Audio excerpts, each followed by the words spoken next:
வணக்கம் நண்பர்களே. இன்றைக்கி பாருங்கள் சண்டே, அதனால் வந்து நம்ம நாட்டுக்கோழி வந்து பிடிச்சி க்ளீன் பண்ணி கொண்டுட்டு வந்தாச்சு. அதெல்லாம் உங்கள்கிட்ட காட்டக்கூடாதுன்ட்டு, ஒரு உயிரை கொள்வது பாவம்னு சொல்லுவீங்க அப்படின்னு உங்களுக்கு காட்டல. இப்போ வந்து சமைச்சிட்டு இருக்கிறோம்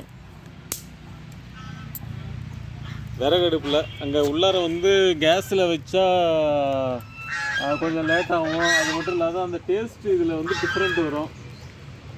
மண் சட்டி விறகடுப்பு, அதனால் வந்து இதில் செய்யலாம் அப்படின்ட்டு ஒரு ஆசையில் இது செய்கிறோம். அப்பப்போ செய்வோம், டைம் கொஞ்சம் கிடைக்கிறப்ப செய்வோம். இன்றைக்கி செய்யலாம் அப்படின்ட்டு ஒரு எண்ணத்தில் வந்து ஆரம்பிச்சிருக்கிறோம். நீங்களாம் என்ன பண்ணுறீங்க? இன்றைக்கி என்ன கறி எடுத்தீங்க? நான்வெஜ்ஜா? இன்றைக்கி வந்து முகூர்த்த நாள் அப்படிங்கிறதுனால நிறைய பேர் எல்லாம் கல்யாணத்துக்கு போயிருப்பீங்க. கறி எடுக்கிறதுக்கு வாய்ப்பு இல்லை.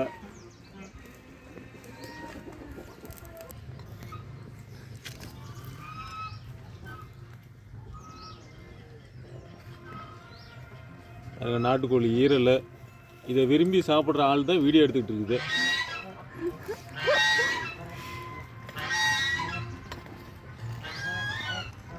செம வாசனையாக இருக்குது.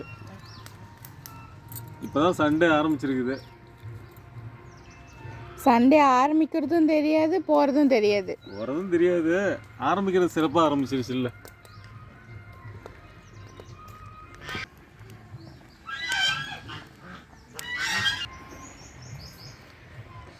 பாருங்கள், நான்வெஜ் செய்கிறதுனால வந்து சிம்பா வந்து ரொம்ப தொந்தரவு பண்ணிக்கிட்டு இருக்குது அப்படின்ட்டு அதை வந்து மூடி வச்சாச்சு, கூண்டில் அடைச்சி வச்சாச்சு. விறகு எரியிறதே வந்து அணைஞ்சிருச்சு. ஆனால் வந்து எப்படி சட்டியில் வந்து குழம்பு கொதிச்சிக்கிட்டு இருக்குன்னு பாருங்கள். இதுதான் மண் சட்டி வச்சோம்னா இப்படி தான்.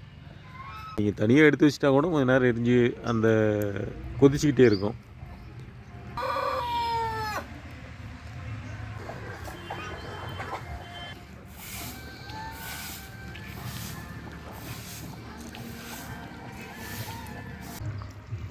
நாட்டுக்கோழி கறி ரெடி ஆகிடுச்சு. இப்போ வந்து கொஞ்சம் எடுத்து போட்டு டேஸ்ட்டுக்கு கொடுக்கலாம், எப்படி இருக்குன்னு பார்க்கலாம்.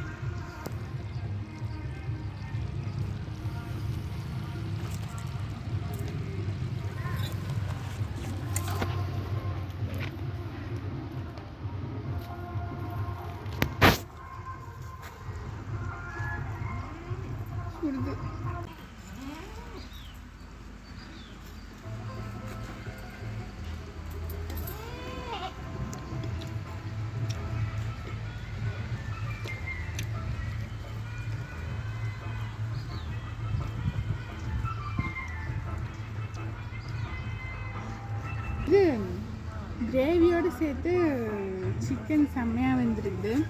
நாட்டுக்கோழி மாதிரி இது இல்லை, ரொம்ப சாஃப்டாக அந்தளவுக்கு வெந்துருச்சு. ஏன்னா அந்த சட்டியில் வச்சதுனால அப்படி வெந்திருக்குதுன்னு நான் நினைக்கிறேன். சூப்பராக இருக்கு.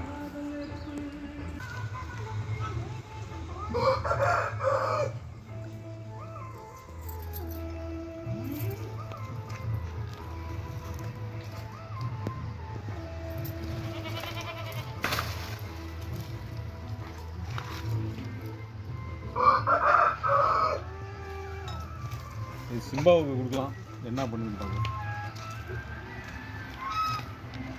சிம்பா,